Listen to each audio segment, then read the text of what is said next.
Bienvenidas y bienvenidos a su programa, ya lo dijo la Corte, en el cual analizamos los fallos emblemáticos, las sentencias más relevantes del Tribunal Constitucional de México.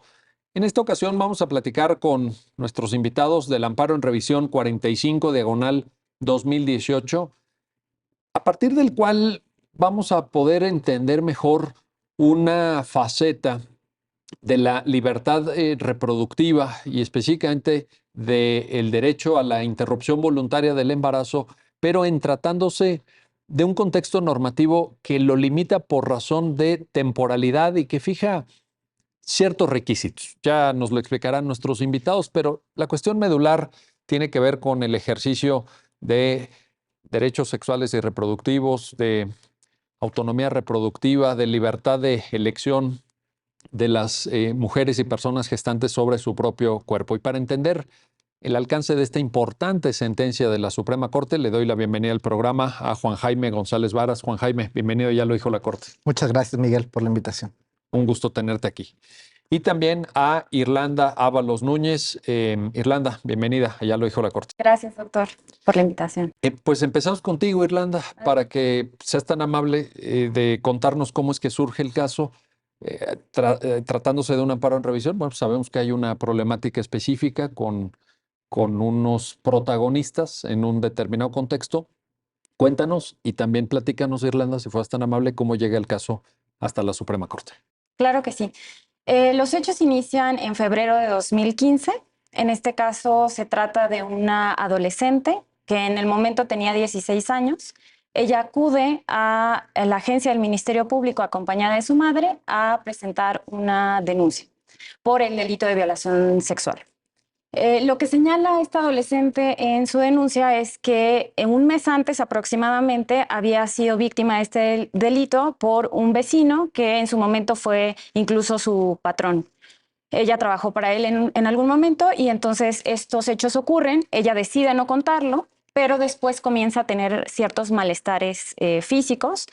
La medican, le dan desparasitantes, no funcionan y entonces su madre le practica una prueba de embarazo que finalmente sale positiva y ahí es cuando la adolescente se siente en la posibilidad de contarle a su madre lo ocurrido. A partir de esto es que al día siguiente la madre la acompaña a presentar esta denuncia ante el agente ministerial. Se inicia la carpeta de investigación. La gente del Ministerio Público manda a hacer los dictámenes médicos que generalmente se hacen en este tipo de casos, que son el de integridad física, el de ginecología y también el psicológico. A los 15 días aproximadamente que presenta esta denuncia, la madre del adolescente le solicita a la gente del Ministerio Público que dé la autorización para que pueda interrumpir el embarazo. Sin embargo, la gente del Ministerio Público recibe uno de los peritajes, que es el psicológico, en donde decía que la adolescente no tenía ningún indicador que generalmente se muestran en las personas que tienen o que sufren este tipo de delitos. Entre estos indicadores está, por ejemplo, el tener miedo a los hombres. Entonces, así concluye este peritaje psicológico y con base en ese peritaje psicológico, pero sobre todo con base en un artículo que estaba vigente en ese momento en el estado de Hidalgo, el 158 fracción segunda, determina que no se cumplen los requisitos para que pueda dar esta autorización. ¿Qué dice este artículo 158 fracción segunda? Señala que es no punible el aborto cuando sea para interrumpir el embarazo producto de una violación sexual, siempre que existan o se cumplan con 3 condiciones. La primera condición es que este embarazo se lleve a cabo dentro del plazo de 90 días, contados a partir de la concepción.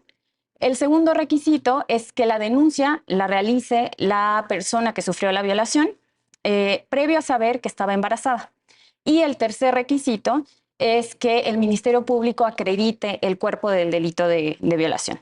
Entonces, el Ministerio Público en este caso señala que no se cumplen estos requisitos porque la adolescente tuvo conocimiento, o más bien ocurre la violación, después tiene conocimiento de que está embarazada y es hasta el día siguiente cuando va y denuncia los hechos.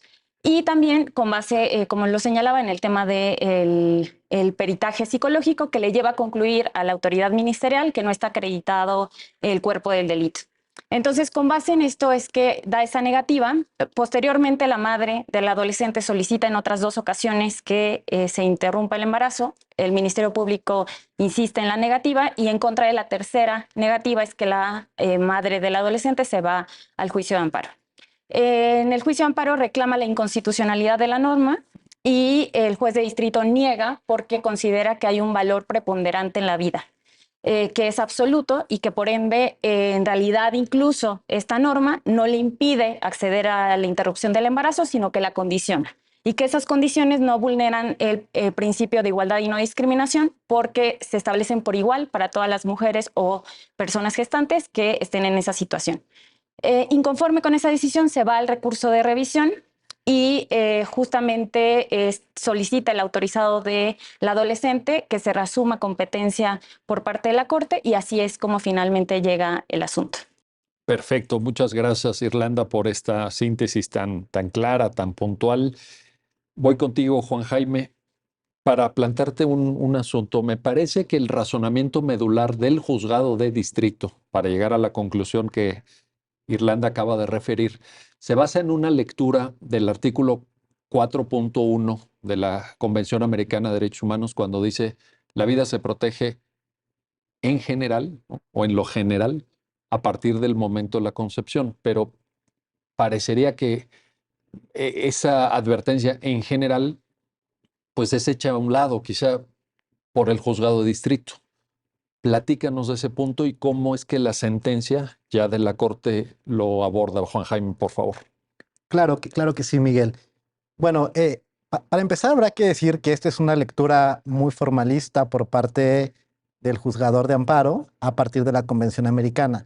Cuando yo digo una visión formalista, me refiero a que trata de dar una lectura textual y tal cual a lo que está estableciendo la Convención, sin interpretarla a partir de la propia jurisprudencia, por ejemplo, de la Corte Interamericana, o a partir de los criterios que han revestido y que han dado contenido a esta disposición convencional.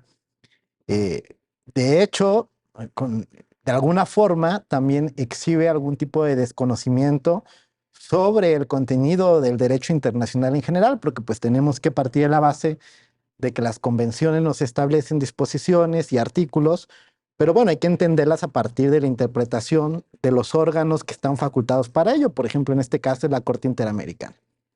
Entonces lo que hace el juzgador de amparo es tomar la disposición convencional, darle una lectura textual, una lectura tal cual, y decir, hay una disposición que nos está estableciendo que el derecho a la vida se protege desde la concepción, y luego, claro, desde luego, revestir con toda esta carga moral y social de lo que se entiende por la concepción, el inicio de la vida, y entonces llegar a una conclusión, permítemelo decir así, totalitaria. Es decir, la vida está protegida desde la concepción, por lo tanto, básicamente esto está bien prohibido, por ponerlo así, con ciertas modalidades, y entonces niego el amparo.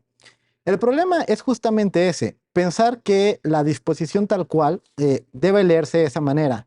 Hay jurisprudencia que ha revestido el contenido de la propia convención, por ejemplo, ya se ha comentado aquí en tu programa y mucho el caso Artavia Murillo, entre otros. Ese caso fue contra Costa Rica, ¿verdad? Sí, correcto. Era un caso no de aborto, sino de fertilización in vitro, pero que marca pauta porque nos da una pauta interpretativa sobre la propia convención para entender que aún cuando está diciendo que la vida se protege desde la concepción, hay que entender que la vida es gradual y progresiva. Y que desde luego, como es gradual y progresiva, admite modulaciones y también admite ponderaciones frente a otro tipo de derechos, como en este caso es derecho a la igualdad, libre desarrollo de la personalidad, derecho a la salud y libertades sexuales y reproductivas, que son de la mayor importancia. Y todo este bagaje interpretativo, pues, fue dejado de un lado por parte del juzgador de amparo. Aterrizó y trató de dar contenido a esta disposición de una manera textual y formalista, y que además hay que decirlo con todas sus letras, también ha sido estandarte e incluso de muchas estructuras políticas para hacer de lado derechos de las mujeres, de las personas gestantes, porque aun cuando parezca sorprendente, cuando la Corte lleva algunos años ya diciendo, por ejemplo, que no hay una posibilidad de constituciones locales, de códigos, de regular de manera absoluta el derecho a la vida desde lo que se entiende por concepción. Y digo lo que se entiende por concepción porque con el mayor respeto a todas las creencias e ideologías que todas las personas podamos tener, Lo cierto es que no es una concepción unívoca, es una concepción cultural, una construcción. Mira, este punto que Ajá. tocas, Juan Jaime, me parece del todo medular para entender esta discusión, porque en el propio caso Artavia Murillo, la Corte Interamericana dedica muchas páginas a discutir esto y al Correcto. final lo que señala es que es difícil que todos nos pongamos de acuerdo. Totalmente, ese es el punto. Creo que está en Artavia Murillo. ¿Coincides, Juan? Sí, sí, coincido. Y desde luego que es un tema sensible porque involucra ideologías, involucra creencias, involucra incluso maneras culturales de mostrarnos frente a actitudes incluso espirituales, que cada uno puede tener una manera distinta. Pero justamente el tema es que no es unívoco. Y no podemos utilizar esta concepción unívoca en el respeto a la diversidad cultural de creencias y todo, para generar condiciones absolutas que impidan también el desarrollo de otros derechos. Y ese es el punto.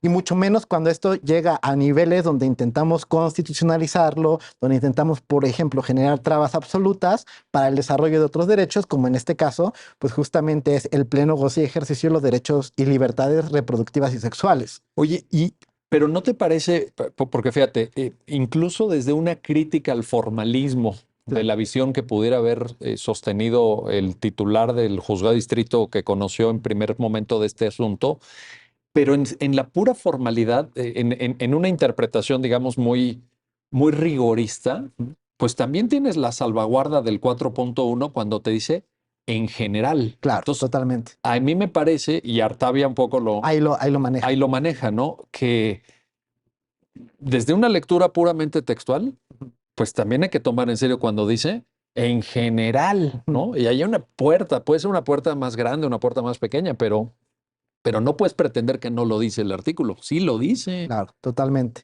Totalmente. Y además de que lo dice, bueno, le está dando un peso, en un casi ejercicio de ponderación absoluto al momento mismo de la concepción, porque al final también podría Correcto, decir, bueno, correcto. aquí hay ciertas excepciones, estamos claro en un contexto penal. Eso también hay que decirlo, porque ha habido muchos casos ante la Corte, algunos tienen que ver con la constitucionalización o la regulación misma del momento donde empieza la vida, que tenemos muchos casos así. Sí. Esto es un caso donde es materia penal. Entonces lo que tenemos aquí son excepciones punibles. O sea, ¿en qué momento no se va a perseguir a través de un delito el aborto? ¿No? Entonces son excepciones.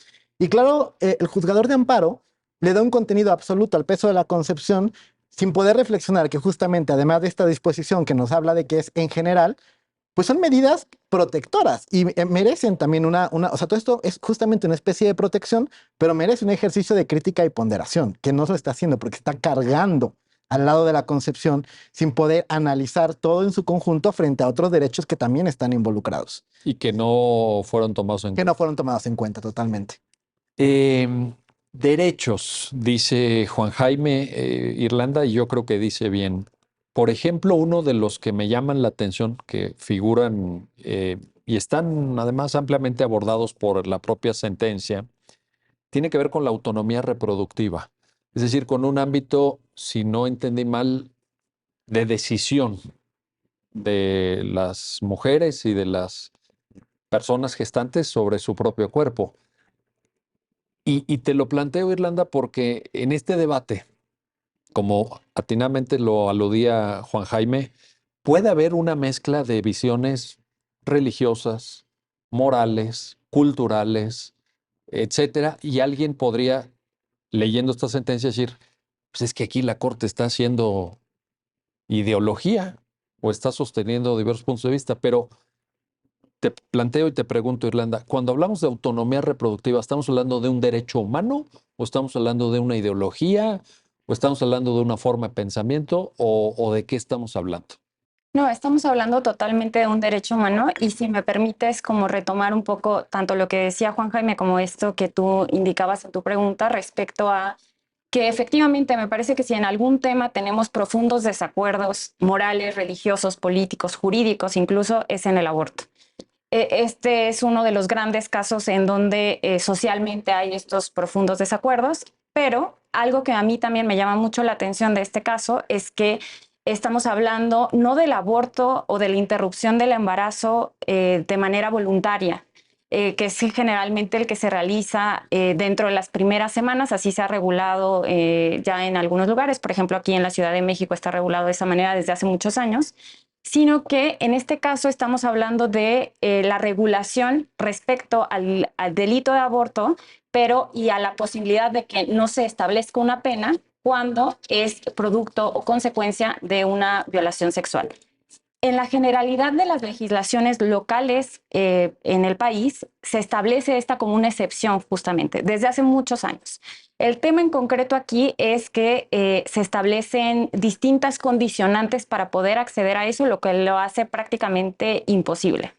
Entonces, esto también es relevante y ahora lo conecto para dar respuesta a la pregunta que me hacía sobre la autonomía reproductiva, porque efectivamente este es un derecho humano que incluso en esta acción de inconstitucionalidad 148 de 2017, que hace un año fue que el Tribunal Pleno la resolvió. El de Coahuila, ¿verdad? Exactamente. Se analizó la legislación penal de Coahuila que prohibía absolutamente el aborto voluntario y se dijo que era inconstitucional, pero de manera muy importante se destacó el derecho constitucional a decidir, el cual deriva del artículo 4º constitucional que establece justamente el derecho de las personas a decidir el número y espaciamiento de sus hijos, de donde deriva precisamente el derecho a decidir de las mujeres y personas gestantes a decidir sobre su propio cuerpo y por ende a acceder a mecanismos de interrupción del embarazo.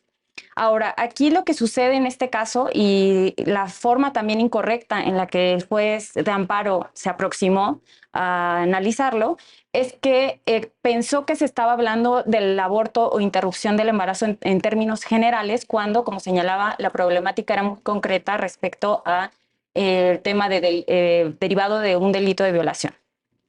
Entonces, justo este es uno de los argumentos que da la parte recurrente en su recurso de revisión para inconformarse con esa decisión, porque bajo esa lógica, y ya lo señalaba Juan Jaime, el valor preponderante que le dio incorrectamente a la vida de manera absoluta, que hizo a un lado completamente los derechos de mujeres y personas gestantes, eso le llevó a analizar incorrectamente la litis y entonces a no pronunciarse sobre la constitucionalidad, proporcionalidad o razonabilidad de cada una de estas condicionantes y requisitos para poder acceder a la interrupción del embarazo.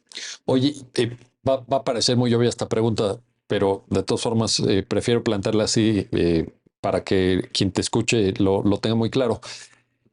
Si se trata de un derecho humano y no de una cuestión ideológica, de una postura incluso filosófica, mucho menos religiosa, que no corresponde a un tribunal constitucional, pues esto implica que de todas formas no se le está imponiendo a nadie, sino que en su caso son las personas las que pueden, en ejercicio de ese derecho, tomar la decisión. Pero eso no va en contra de nadie, ni es una decisión que obligue a ejercer de determinada forma tus derechos sexuales o reproductivos, ¿no? Es simplemente reconocer ámbitos de autonomía, de libertad, sin afectar lo que, y es más, salvaguardando lo que otras personas pueden creer en sentido diverso, ¿no? Exactamente. Y este derecho, además de autonomía de autonomía reproductiva, perdón, se conecta con el derecho a elegir tu propio proyecto de vida. Entonces, yo creo que sí es un error considerar que en realidad con este tipo de sentencias se hace o va encaminado una lógica de ideología de género, imponer una ideología, porque en realidad lo que se hace es reconocer un derecho, reconocer la posibilidad de que cada persona, bajo el ejercicio pleno de su vida y de su libre desarrollo de su personalidad, decida cuál es su proyecto de vida. Y quien quiera decir otra cosa, pues que también lo haga, ¿verdad? Claro, claro. Te lo preguntaba porque, como ustedes saben, en el debate reciente en Estados Unidos, a raíz del caso Dobbs versus Jackson, sí hubo esa visión como que era jueces ahora con una mayoría conservadora en su Suprema Corte versus una visión más liberal o progresista de la Corte de 1973 del caso Roe versus Wade, ¿no? Entonces sí hay siempre esa lectura como que, bueno, aquí los jueces están haciendo ideología o están imponiendo su agenda de género, etcétera. Pero esta aclaración que nos haces creo que es muy relevante. Bueno, vamos a hacer una pausa, no se vayan, regresamos enseguida para continuar en el análisis del amparo en revisión 45, diagonal 2018 con nuestros invitados. Regresamos. Ya estamos de vuelta, ya estamos de regreso en su programa, ya lo dijo la Corte, para continuar en esta conversación, en este análisis con nuestros invitados del amparo en revisión 45/2018 y toda la problemática que se suscita cuando se tiene que dar una interrupción voluntaria del embarazo que es resultado de un delito de violación. De eso estamos platicando justamente y ahora quiero regresar contigo, Juan Jaime González Varas, para plantearte esto. En la sentencia se cita, se alude también a la Ley General de Víctimas y hay una referencia específica a una fracción que entiendo forma parte de una visión, como corresponde a una ley de víctimas, por cierto, reparadora. O sea, cómo reparar el daño que causa a la víctima de violación, pues que además quede embarazada, ¿no? O sea, es algo, Sí. imagínate, para la vida de esta persona muy, muy delicado. Cuéntanos esa alusión que en la sentencia figura a esta ley y por qué vale la pena tomarla en cuenta también. Vale la pena en todo el contexto y el aporte y el mérito de la sentencia. Hay que pensar que estamos en un amparo. Por mucho tiempo nos hemos cuestionado cuáles son los alcances para fijar medidas de reparación en un amparo. Y esto es importantísimo porque desde un punto de vista, vamos a ponerle antiguo, muy formalista, no hay que perder de vista de que aquí, pues este asunto, al momento de ocurrir los hechos, pues estábamos con una niña, esa es la realidad de una niña de 16 años, que es víctima, pues, de todo esta violencia sexual terrible, y pues el asunto se judicializa, pero desde luego que desde el plano fáctico, pues había que encontrar soluciones. Me refiero a su propio proyecto de vida a través de su propio contexto social, y lo hice la sentencia, y la realidad es que tuvo que ir esta niña con su mamá a la Ciudad de México, es decir, a un contexto legal distinto, eh, con una regulación legal distinta que le permitía tener estas posibilidades de acceder a una interrupción del embarazo. ¿Por qué pongo todo esto en contexto? Porque si nosotros nos ponemos desde la perspectiva del amparo, estamos ante una niña víctima de violencia sexual, eh, que tuvo como producto un embarazo y que durante la judicialización o el proceso de amparo, ella interrumpió su embarazo. No desde luego bajo el amparo de la legislación que está aquí impugnada, pero desde O un sea, punto de ya ha vista formal, presentado el amparo. ya ha presentado el amparo. Esto que dices es importantísimo. Por la parte de cesación de efectos, que para Ahí allá está. voy, exactamente. Exacto. Por la parte desde la perspectiva de amparo. Entonces, desde una perspectiva formalista, si nosotros pensáramos que el efecto de un amparo es únicamente restitutorio, ¿no? Correcto. Que sería, bueno, vamos a declararle la inconstitucionalidad de la norma para que pueda acceder a la interrupción del embarazo. Pues el amparo ya no tendría materia, por ponerlo de una manera poco técnica, no muy sencilla. Es decir, Oye, pero así fue durante décadas. exactamente, exactamente. Si nosotros vemos el amparo no como un mecanismo de acceso a la justicia en sentido amplio, eficiente, efectivo, si lo vemos únicamente como un mecanismo restitutorio, pues la conclusión sería muy formalista, decir, bueno, pues la persona ya pudo interrumpir su embarazo, ¿no? Entonces esto no tiene ningún tipo de materia, cesa efectos, sobreseemos, se acabó, esto ya se murió aquí. Y luego para vincularlo justamente con, no solo con la referencia a la Ley General de Víctimas, sino más bien con toda la idea de una reparación justa e integral. Digo, desde luego la cita a la Ley General de Víctimas tiene la idea de darle sustento legal a los mecanismos que tiene derecho, a las posibilidades de reparación que no se agotan desde un punto de vista restitutorio, pero también tiene todo detrás, también un badaje constitucional, es una reparación integral y justa. Y justamente lo que reflexiona la sentencia es, pues, claro, la persona ya pudo acceder a la interrupción legal del embarazo, pero ahí no se agota el recurso. La persona tiene que tener un reconocimiento de calidad de víctima, porque ya se le afectó su proyecto de vida, porque ya fue víctima de un tema de violencia sexual, pero no solo por eso, sino porque el contexto cultural, o sea, haber acudido ante las autoridades bajo una norma como esta, y esto no dice tal cual la sentencia, pero hay que ponerlo en contexto para la sociedad, eh, el derecho manda mensajes, el derecho comunica. Y esta comunicación estereotipante de este tipo de normas, pues desde luego que genera barreras para poder acceder a los derechos, porque justamente estamos en el caso en que una niña acude y se encuentra ante un cúmulo de autoridades eh, donde tiene una peritaje psicológica, donde claramente carece de perspectiva de género porque está buscando elementos como si fuera un checklist para ver si la víctima tuvo o no un abuso sexual, donde las autoridades le negaron la posibilidad del ejercicio de sus derechos y donde aun cuando haya podido interrumpir su derecho, ella ya se sometió a este contexto de absoluta desigualdad estructural donde se le están transgrediendo sus derechos. Entonces, necesita este reconocimiento de víctima, no solo por la parte restitutoria de poder acceder a este mecanismo de interrupción del embarazo, sino por todo lo que conlleva el reconocimiento de víctima y el derecho a una reparación justa integral. Medidas compensatorias, no solo restitutorias, es decir, todo este badaje que ya también se ha comentado aquí en tu programa, y por eso esa cita, y por eso el mérito también de la sentencia, de ir un poquito más allá en los efectos y generar todo este reconocimiento y estas condiciones de reparación integral y justa. Oye, dices un poquito más allá, yo creo que bastante más allá, porque escuchándote, Juan Jaime, pensaba, este mismo caso, un caso de esta naturaleza, resuelto por la Suprema Corte de Justicia de la Nación hace 20 años, ¿tú te imaginas algo así?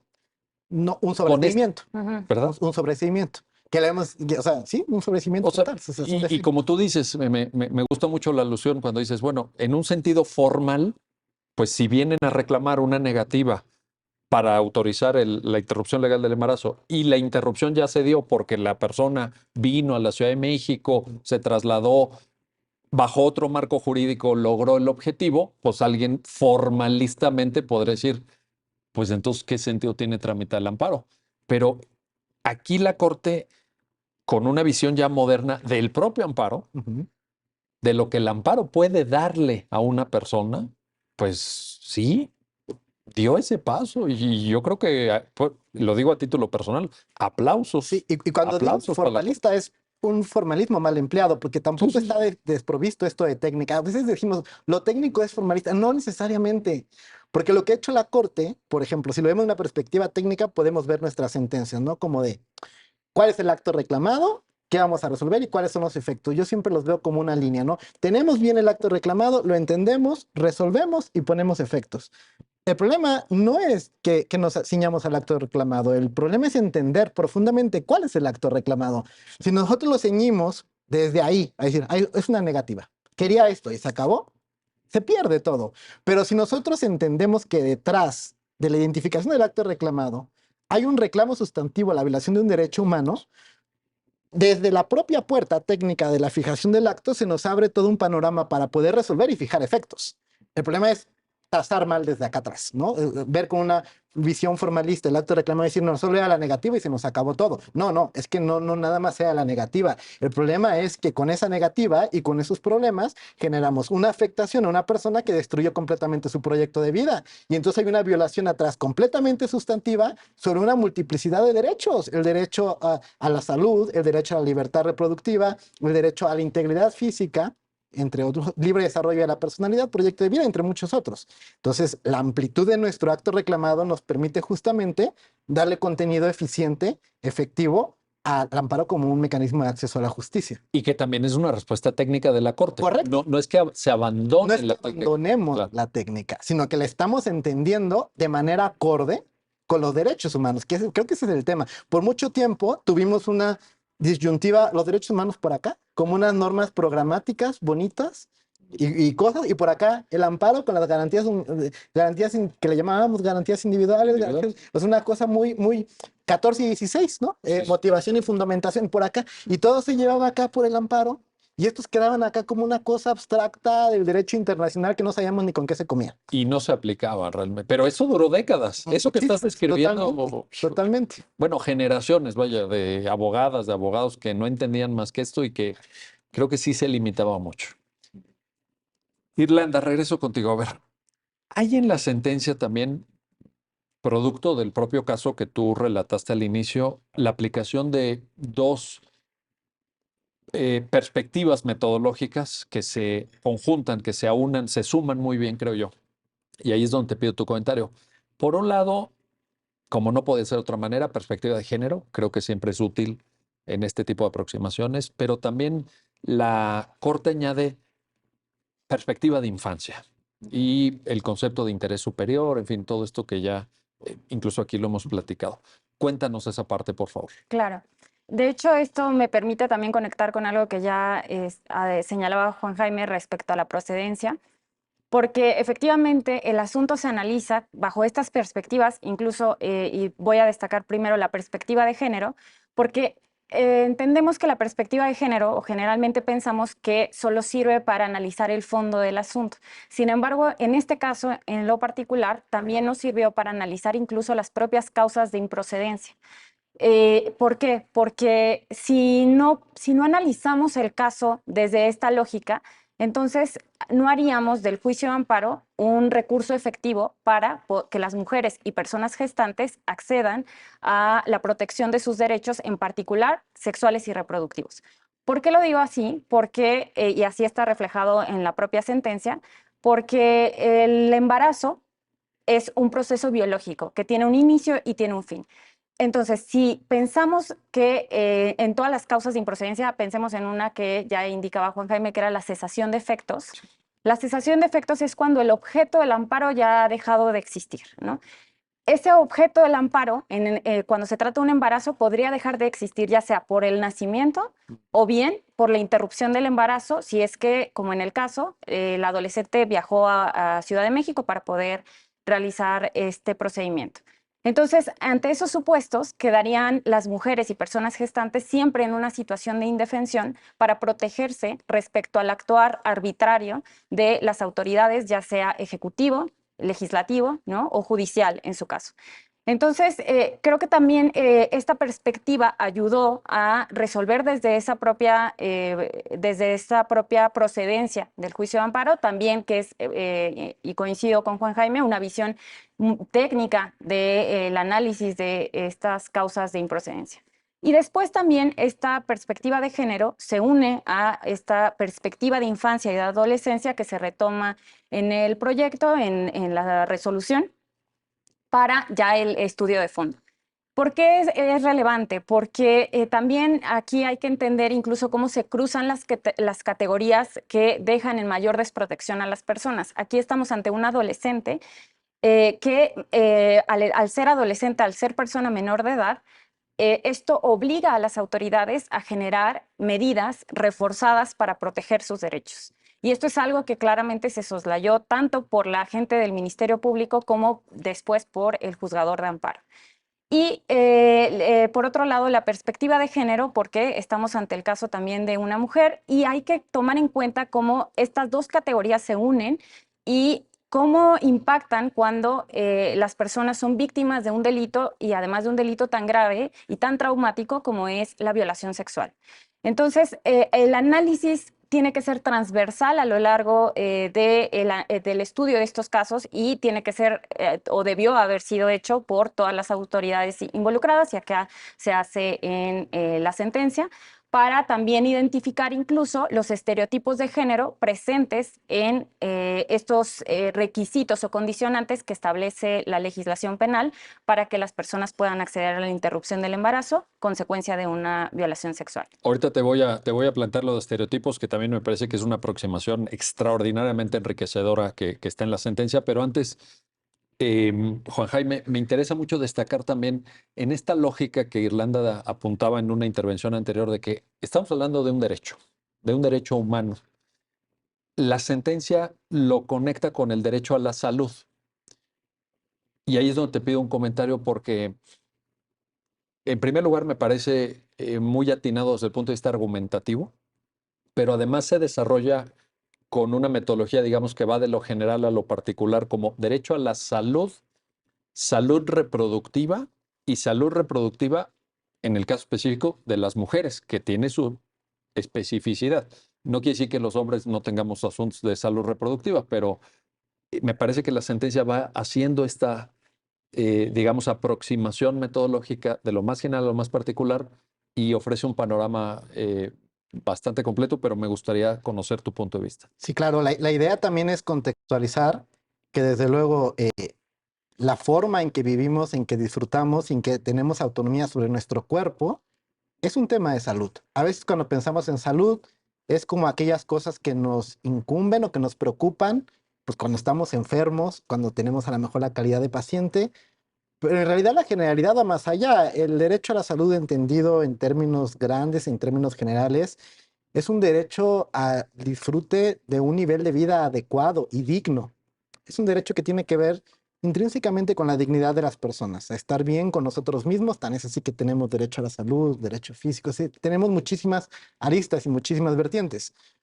Por eso, la importancia de partir desde lo general, que es el derecho a la salud, porque esto nos permite situarnos en un contexto pues no particularizado o no exclusivamente a partir de la visión de los derechos sexuales y reproductivos, sino entender que es casi un derecho a la salud de manera general que se va a vincular después también con otros derechos como desde luego el libre desarrollo de la personalidad, la propia autonomía personal, perdón, porque el proyecto de vida pues se construye sobre la base de una vida digna y saludable, por ponerlo así. Y luego, desde luego, que el proyecto va aterrizando en las particularidades del derecho a la salud, porque entre más vamos aterrizando, vamos encontrando ciertas garantías específicas, o al menos yo así le digo, ciertas características que quiero observando, ya sea por el tipo de acceso, por ejemplo, lo hemos visto en otro problema, acceso a los medicamentos, acceso a técnicas de reproducción asistida, acceso a ciertos mecanismos, a ciertos tratamientos.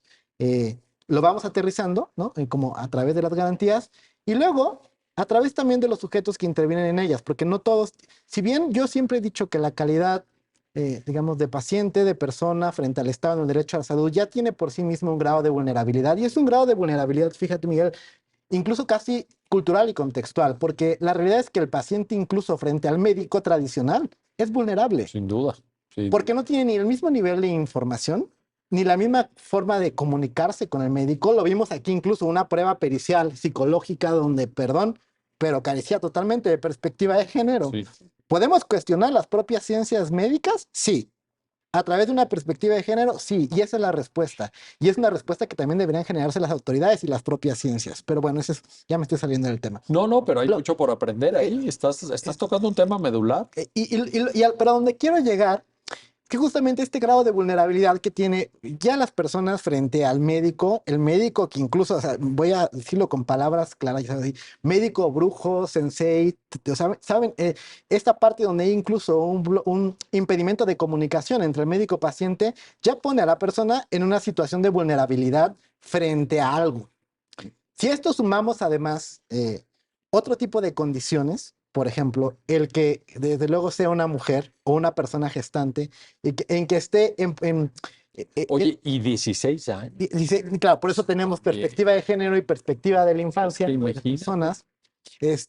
Empezaba justo Irlanda al principio con una frase muy, muy interesante, porque hasta en la manera en que nos expresamos, decía Irlanda, decidió contarlo un mes después. Y yo decía, es que no propiamente sí, yo sé por qué lo dijo Irlanda, pero el tema es, las personas deberían tener la posibilidad de decidir contar estas cosas cuando decidan hacerlo. El problema es que Claro. la decisión es cuestionada cuando hay falta de voluntad por la carga social o por la carga normativa o por el contexto social, donde las personas quedan libres, o sea, más bien quedan limitadas en su propia autonomía personal para hacer.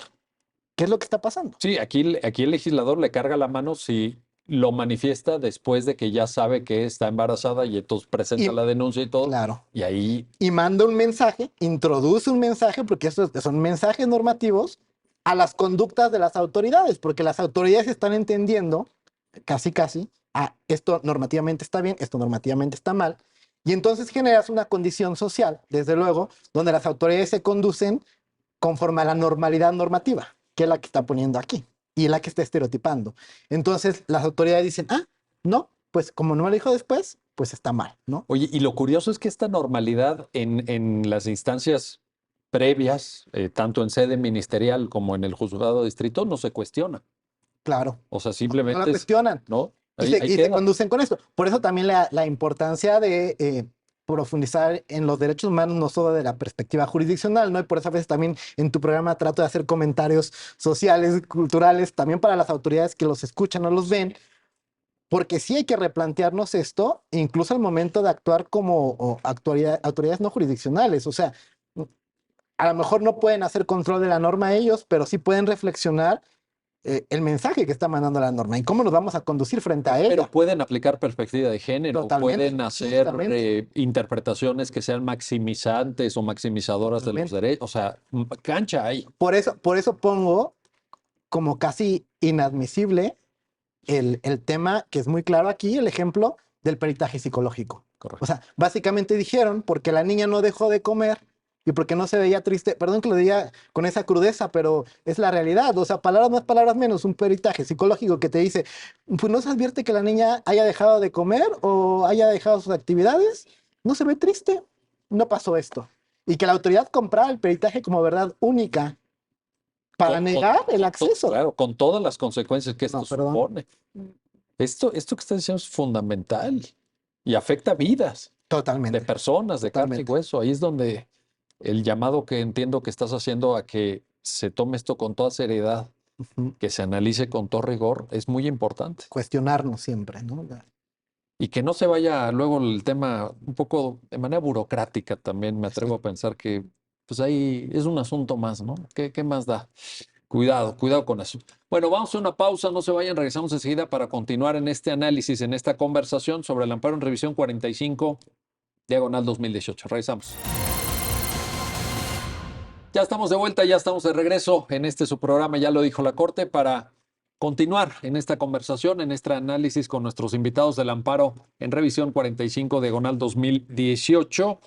Y regreso contigo, Irlanda, para un tema que tú misma proponías y que me parece que está extraordinariamente bien expuesto en la sentencia, que es el de los estereotipos, el de ver cómo, y conectado con lo que decía Juan Jaime también, las personas que enfrentan, que son víctimas de un delito de esta naturaleza, tan cercano a su experiencia de vida, en aspectos incluso íntimos, como es el ejercicio de la sexualidad, tienen que responder de la misma manera, tienen que actuar a partir de ciertos condicionantes que el legislador ponga de carácter general y abstracto, porque en una ley pues van a ser obviamente sin tomar en cuenta el caso concreto, o verdaderamente aquí, como dice la sentencia, estamos frente a una serie de estereotipos que no tienen justificación y que a la postre lo que suponen es una violación de derechos humanos. Cuéntanos esa parte. Sí, sin duda, al analizar la norma, lo que descubrimos es que estamos ante una gran cantidad de estereotipos.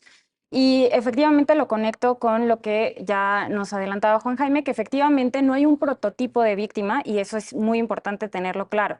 Las víctimas y particularmente también de casos de violencia sexual, entendida desde abuso hasta violación, actúan y lo sienten y lo viven de manera muy distinta. Entonces, pensar que hay ciertos rasgos que son necesarios advertirlos en las personas para calificar si estamos ante una víctima o no, es completamente erróneo. Y además, y yo ya lo señalaba antes, esta lógica de ver los casos y atender a las particularidades que generan mayor desprotección, por ejemplo, en este caso que era una adolescente y que además había sufrido este delito, es tomar en cuenta que incluso por la propia edad, y se ve en el abuso sexual infantil, por ejemplo, el propio entendimiento de que se sufrió una violación sexual o se sufrió un abuso sexual no queda tan claro de inicio también. Entonces, las personas pueden tardar incluso en tener claridad de que lo que sufrieron fue una violación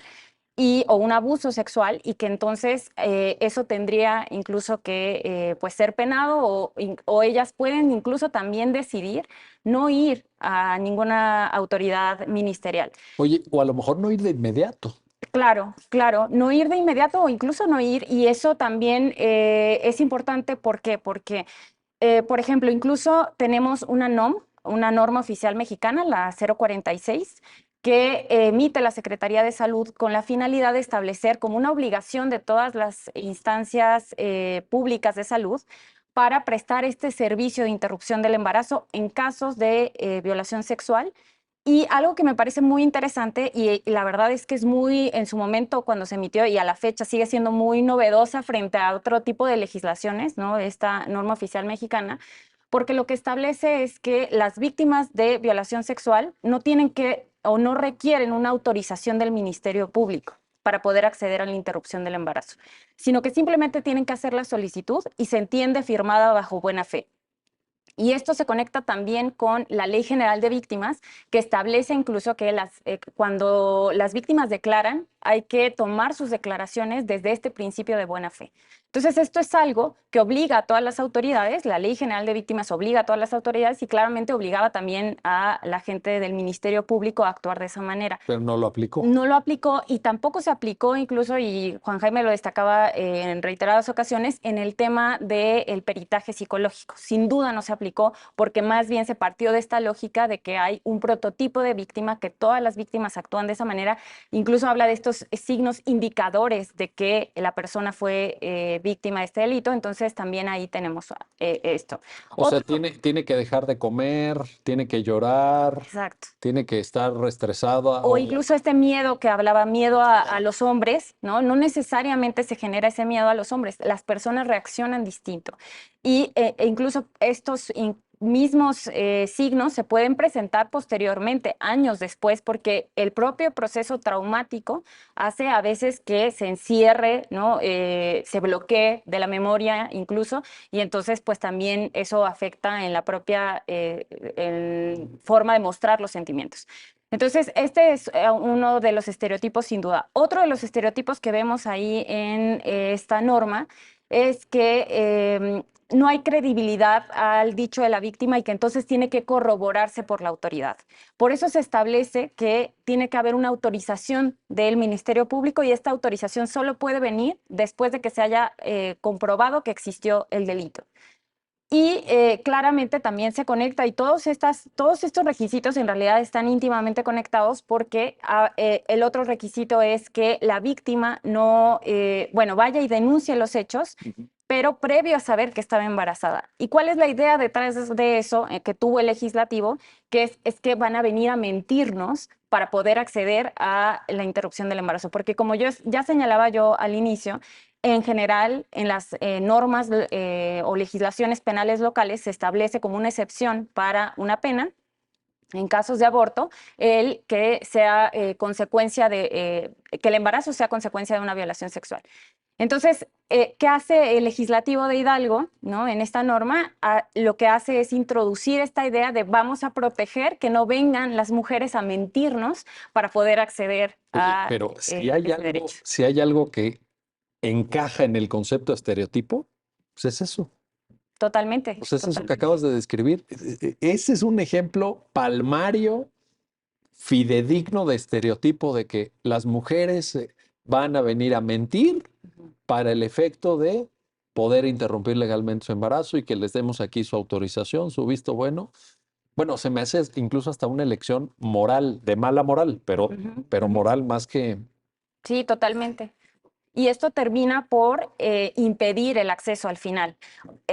Pareciera la norma, si la leemos sin esta perspectiva también, de inicio se señala, no será punible el aborto en casos de que se interrumpa el embarazo cuando sea consecuencia de una violación sexual. Entonces, podría parecer una norma benéfica de inicio. Pero si leemos estas condicionantes, en realidad lo que termina por hacer es cerrar la puerta que quiso abrir, que es que las víctimas de estos delitos accedan a finalmente a este procedimiento. Que además hay que decirlo, y eso sí me parece muy importante destacarlo, que la interrupción del embarazo tiene que ser considerado como un servicio de salud pública.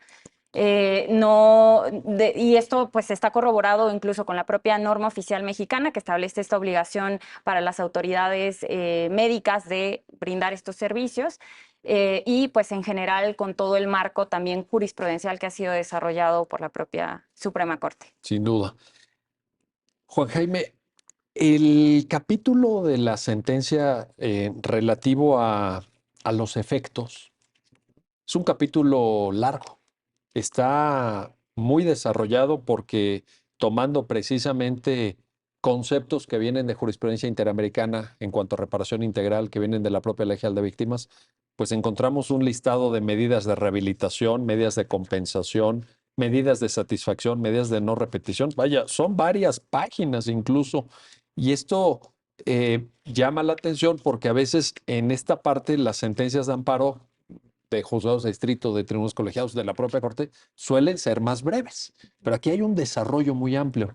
¿Por qué, Juan Jaime? Cuéntanos. Bueno, ya habíamos adelantado un poco en lo que habíamos platicado, que justamente buscaba este amparo ser un mecanismo por sí mismo de reparación integral de esta víctima de violación, no solo desde la perspectiva de no haber podido acceder a la interrupción legal de su embarazo como víctima de violencia sexual, sino con este reconocimiento realmente de víctima y que desde luego le permea una serie de medidas que ya no son propiamente restitutivas, pero que sí le permiten acceder a una reparación justa e integral. Retomaría varios méritos por parte de la sentencia. En primer lugar, pues está vinculando a la Comisión Nacional de Víctimas como un sujeto parte del amparo, por poner así de manera no tan técnica, pero se le está vinculando, porque precisamente un primer aspecto interesante de esta sentencia es que se le está reconociendo como tal la calidad de víctima a esta niña adolescente, ya ahora no lo es, pero en el momento en que sucedieron los hechos, como ya lo vimos, pues estaba bajo la perspectiva de la infancia y tiene este reconocimiento de víctima. Y a partir de ahí, pues también se nos habilitan una serie de medidas que forman parte de una reparación justa e integral, como ya mencionabas, por ejemplo, medidas de rehabilitación, pues que tenga acceso a todos los tratamientos médicos, psicológicos, terapéuticos que pueda requerir, medidas de compensación que tienen que ver pues con una cuantificación principalmente del daño, incluso del daño moral, de todo lo que haya generado, pues eh, todas estas cuestiones es una compensación económica. Siempre le hemos dicho aquí, no es que el dinero restituya, no es que el dinero pague hechos como estos de circunstancias, pero bueno, sí es un reconocimiento o una cuantificación de todo lo que pudo haber vivido desde la perspectiva del daño moral, desde luego, pero también desde el tipo de todas las averiguaciones que pudieron haber realizado y que sean objetivamente comprobables. Por ejemplo, en este caso específico ya habíamos mencionado que la niña se había tenido que trasladar a la Ciudad de México con su madre, entonces tanto a ella como víctima directa como a la víctima indirecta, que es su madre, pues les asisten medidas de rehabilitación, de compensación, y por eso es que es largo, porque sin ser exhaustivos, porque cierto es que la sentencia también dice que no son limitativas estas. Si nosotros nos hubiéramos limitado, si se hubiera limitado la sala a poner a lo mejor en un párrafo de se le da el reconocimiento de víctima y que acceda a las medidas de reparación justa e integral, tenemos luego problemas de cumplimiento, tenemos problemas a lo mejor de resistencias o problemas de contenido, ¿no? ¿Qué vamos a hacer con esto? ¿Qué es una reparación justa integral? ¿No? ¿Lo vamos a dejar un procedimiento de ejecución? Entonces, sin ser limitativos, lo que se trató de ser es enunciativos y ejemplificativos sobre las condiciones mínimas que se esperan de reparación para esta víctima. Entonces, se enumeraron, digamos, las que más, no las más comunes, pero pues sí las más genéricas, las que se conocen con mayor profundidad. Y desde luego siempre hemos sido muy claros también que no eran las únicas, ¿no? Sino que todas aquellas medidas tendientes a la reparación justa, pues también serían ejecutables. Por eso lo largo de este capítulo. Y lo detallado, lo Lo exhaustivo. detallado, Bueno, lo no exhaustivo. exhaustivo en el sentido Sí, limitativo, pero sí, sí, sí. ciertamente muy, muy amplio en comparación con otras sentencias de amparo que de pronto se observan. Ilana, nos queda un minuto de programa solamente, pero no quiero cerrar y despedirnos sin plantarte esto. Hay una parte de la sentencia que es profundamente evocativa, me parece, cuando dice, citando documentos internacionales, por cierto, la observación general número 22, algún informe de Naciones Unidas para el caso específico de México, que la negativa a la interrupción voluntaria del embarazo en este tipo de casos puede ser un trato cruel, inhumano y degradante, Tortura. equivalente a Tortura. tortura. Fíjate, esto yo quiero destacarlo. Claro. No podemos no Sí. mencionarlo en el Ujú. programa. Ujú. Coméntanos, por favor. Sí, a mí me parece que también esta es una de las cuestiones más relevantes de la sentencia, porque en el desarrollo jurisprudencial que había en temas de interrupción del embarazo no se había nunca hablado también de cómo esta negativa puede llegar a ser un trato cruel, inhumano y degradante. ¿Y por qué es así? Porque si de por sí la persona está viviendo un hecho traumático producto de un delito, el Estado le está permitiendo que viva y que todavía siga sintiendo y siga sufriendo las consecuencias de ese delito. Cuando lo que tendría que hacer el Estado, por un lado, es prevenir el delito y por el otro lado, si ya cuando ocurre, atender a la víctima. Entonces, esto también es muy relevante y esto sin duda alguna se conecta con las medidas de reparación integral que se establecen porque tomemos en cuenta que cuando alguien es víctima de tratos crueles, inhumanos, degradantes o tortura, eso la convierte en una víctima de graves violaciones a derechos humanos que implican también un actuar pues, más reforzado del Estado para reparar esas violaciones. Entonces, sin duda alguna que este es uno de los apartados más también relevantes de la sentencia. Y las autoridades, es muy importante que te hayan escuchado, Irlanda, y que lean obviamente la sentencia, porque no estamos hablando de una cosa menor.